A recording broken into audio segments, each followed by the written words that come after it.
Good morning, my friends. I'm going to give a little talk here. Now, it's not sermon length, but it's a little longer than typically I would give. But I think you'll find it interesting. I'm going to give the 150th anniversary memory talk. And I'd like to share some memories today, but this is not going to be my story. This is going to be a generational family story of the descendants of my wife, Sue Matthews Goller. And Sue is right back here. Raise your hand, dear. Okay. It's quite remarkable, and it spans at least 165 years of Disciple of Christ ministry, membership, and service. Now, along with Sue, her dad, and mom, Henry and Rosalie Matthews, they have been and were respectively lifelong members of First Christian Church. However, let's go back farther in time. And I hope you enjoy this, Dr. Brown. It's going back pretty far. I'm going to call this Generation 1. On June 8, 1818, Sue's great-great-grandfather, Samuel Matthews, was born in Pennsylvania. We don't have the city. Throughout all the historical records we have located, his name has been preceded by either Reverend, Pastor, or Elder Matthews. Samuel was married to Melinda Carter, and in the years prior to 1870, they lived in either Ohio or Indiana. They had 9 children, the oldest named Henry Bryant Matthews, who I'll speak about in a bit. In the 1860 federal census, now this is right before the Civil War, the Matthews lived in Marion Township, Ohio, and Samuel's occupation is recorded as disciples minister. In the 1870 census, they had relocated to Orange Township, Indiana, and his occupation was again listed as minister of gospel. In 1873, Reverend Matthews was called to the Beaver Creek Christian Church, that's here in Washington County, and moved his large family to our area. Family documents list that Samuel was fulfilling a circuit ministry that included congregations in Beaver Creek, Downsville, and Sharpsburg, Maryland. Sadly, after only 4 years of local ministry, Samuel passed away in April 1877. He is buried in the Beaver Creek Christian Church Cemetery. I have a picture here of his headstone. And there were 2 articles that were written in newspapers from 1877. I want to read just a tiny bit about portions of this. Sudden death of a minister. Elder Samuel Matthews, pastor of the Christian Church at Beaver Creek in this county, a gentleman deeply loved and greatly respected, was found deceased near his home on Tuesday afternoon after being stricken down by the hand of death as he was about to climb a fence on his way to the neighborhood store. For 4 years, he had ministered to the Beaver Creek congregation with great success. He was 59 years old and leaves a widow and 9 children, the eldest of whom has just attained his majority, and that person was Sue's great-grandfather. The whole community of Beaver Creek is in distress and sorrow over the sudden death of this much-loved and good man. We know that as far as ability goes, his place can be again applied, but his place in the affections of his people cannot so be easily filled. And on his tombstone, there's a little epitaph, and it reads, "For me to live in Christ and to die is gain."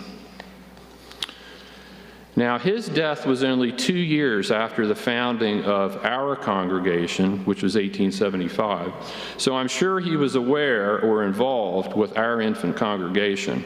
After his passing, Melinda moved herself and the 9 children back to Indiana. Just imagine the time and patience to relocate all these children in 1877. Okay, now I'm going to go to Generation 2. The eldest son of Samuel was Henry Bryant Matthews, born 1857 in New Holland, Ohio, and was Sue's great-grandfather.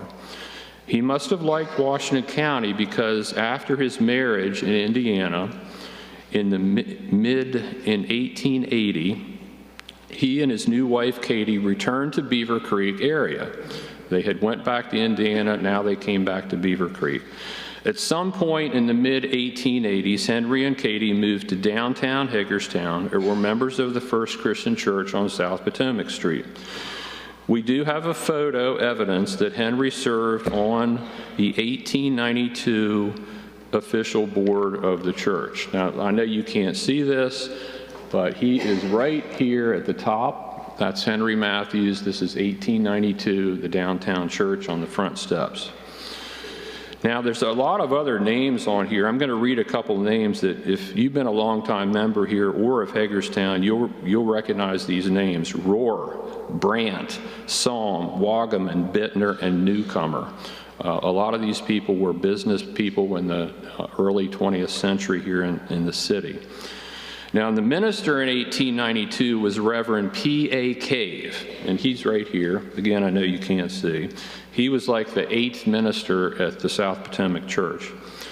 Now, the Matthews lived at 25 South Locust Street. This is downtown, and his occupation was a livestock cattle dealer. Now, there was a lot of cattle yards in Hagerstown downtown in the late 1800s. The railroads were prominent, and that's what his business was. Now, there's a little alley that crosses Locust Street at their house, and it's named Matthews Avenue in his memory. And I had a little story I wanted to read just to tell you about the times. This is from the Herald and Torchlight, May 19th, 1892. Mr. Henry Matthews and little son, which could have been Sue's grandfather, with Mr. Binkley were riding in a buggy yesterday morning by W.P. Townsend and Company elevator, and they made flour. A lot of companies made flour back in the day. When the horse frightened and an engine and started to run off, the bit broke and the horse wasn't stopped until it reached the B&O Railroad stockyard, when the buggy was upset and demolished. The occupants were thrown out and sustained sprains, bruises, and cuts. So that's a little story from that time frame, riding in a buggy. Okay.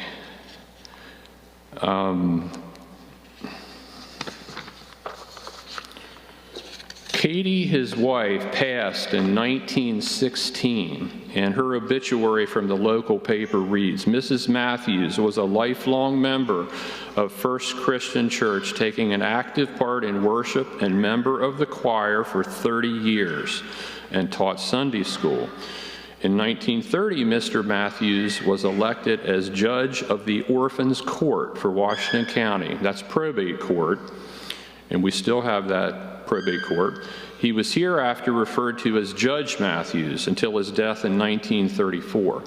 In his obituary, the sentence is recorded, Judge Matthews was a devoted member of the First Christian Church of this city and served with signal loyalty in the office of deacon and elder, respectively. Now I'm going to go to generation 3. Sue's great-grandparents had 2 sons, Samuel Osman Matthews and Frank Porter Matthews. Both were born in Hagerstown, lived most of their lives in the city, and were members of First Christian on South Potomac Street. Samuel Osman Matthews, named after the Beaver Creek Samuel Matthews, is Sue's grandfather. He was born in 1886 and married Laura Lewis on May 26, 1908, at First Christian Church on South Potomac. The marriage was conducted by the Reverend G.B. Townsend, and I did confirm that. Vicki helped me out with some old records. Shortly thereafter, they moved to California, and they had residence in Glendora, Pomona, and Santa Ana. And that was a big change for 2 young 20-year-olds in 1908. But he returned to Hagerstown in 1918 for the remainder of their lives. Sam worked in sales and management at car dealerships in Hagerstown, including Thumma Buick on Frederick Street. Any old-timers remember Thumma? I do. We have a picture at home of Sam and Laura standing on the sidewalk at the current church here in the mid-1960s, most likely at Easter. Sam died in 1972 and Laura 6 months later in 73. They both loved the FCC music program and requested donations to the organ fund here at church when they passed. and Dr. Hogevold and Reverend Reginald officiated each service. Generation 4. Sam and Laura had 5 children, 2 of which were lifetime members of First Christian, attending at South Potomac Street and here. Sue's dad was Henry Bryant Matthews, and he is named directly after his grandfather, Samuel Bryant Matthews. That was a common thing, I think, to do that. He was baptized in South Potomac Street in 1941. And his sister, which was Sue's aunt, was Ann Dolly Haynes. You all remember Clark and Dolly Haynes. They were longtime members. But when Henry got married, this generation embraced a lot more family members with a lifelong relationship with First Christian. Sue's maternal grandmother, Nora Barnhart Whittington, who was baptized on January 20th, 1916, and her 2 daughters, Rosalie Whittington Matthews, baptized in 1937, and Joyce Whittington Snurr, which is right here. Joyce can raise her hand. That's Sue's aunt. She was baptized on March 16th, 1952, and they all attended South Potomac Street in this church. Now, Joyce has been a member for 73 years, so she's been a member for almost half of the age of this congregation. That's pretty remarkable. Now, Henry and Rosalie were married April 12th, 1945 at South Potomac Street by William Norman. Right after the wedding, the couple drove to Rhode Island, where Henry was to report for naval training prior to World War II deployment. After training, he was shipped to San Francisco pending Pacific ship duty, but fortunately the war ended and he was discharged. The Matthews stayed in Hagerstown, where Henry worked for Fairchild, then State Farm, for over 35 years. They had 2 daughters, Jan and Sue. Henry served many deacon terms and a trustee term at the church. Both Henry and Rosalie were members of the Ever Ready Sunday School class. All right, now we're going to get to the last generation, 5. This is me and my wife. Sue, my wife, has been a lifetime member of First Christian and was baptized on April 3rd, 1966 by Dr. Hogevold.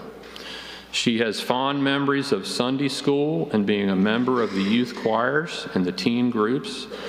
Sue recalls stopping into the sanctuary at age 6 or 7 with her other grandfather, Bill Whittington, during the installation of the Moeller organ. Bill had worked for MP Moeller as a pipe maker, and that was in town, and was having discussions with Reverend Hogevold about the installation. I recall both Vicki Layton and Diane Smith mentioned in their talks of the Sunday school and youth choir memories with Sue and Jan. Sue and I were married in this sanctuary, June 20th, 1981, by Reverend Reginald on this altar. A special memory for Sue has always been the midnight Christmas Eve services. These began with an exceptional music program at 10:30, culminating with Silent Night at midnight and the choir processing out by candlelight. Sue and I have 2 sons, Matthew and Patrick, who attended Sunday school, and Patrick was in the Chimes choir. Both boys were baptized in the 6th grade and became members of the church. They joined Cub Pack 66 here at the church, received the Arrow of Light, and moved on to Boy Scouts, however, with a different troop. They didn't stay with 66, they went to 4. Both of my boys achieved the Eagle Scout rank, which is outstanding. When Patrick was in Cub Scouts, Sue was the den leader from wolf to bear to Webelos. We have many memories of pack nights, blue and gold banquets, and pine wood derbies in the fellowship hall. Both my sons learned to ride bikes and rollerblade in the church parking lot. We lived close by and we were always here.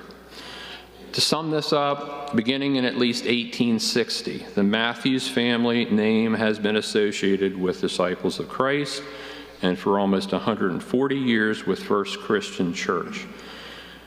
There's a pew back where Sue sits that has a plaque for the Matthews Lewis name her grandparents.